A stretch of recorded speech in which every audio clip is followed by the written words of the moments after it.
définition que moi j'ai considérée dans ma thèse, j'ai considéré que je travaillais sur des fermes maraîchères biologiques, commerciales, qui avaient donc en dessous de 1,2, 1,5 hectares par unité de travail à temps plein.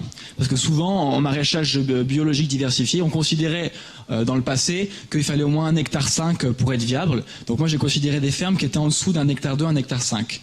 Face à la simplification industrielle et à la monoculture, moi j'ai considéré des fermes qui avaient plus de 30 types de légumes cultivés.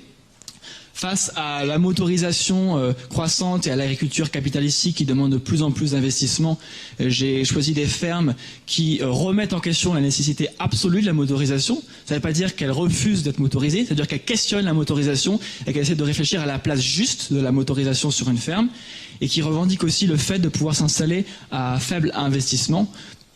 Voilà. Face à la conventionnalisation de la bio, que certains appellent, maintenant il y a deux types, il y en a qui disent qu'il y a deux bio, le bio selon la lettre et le bio selon l'esprit.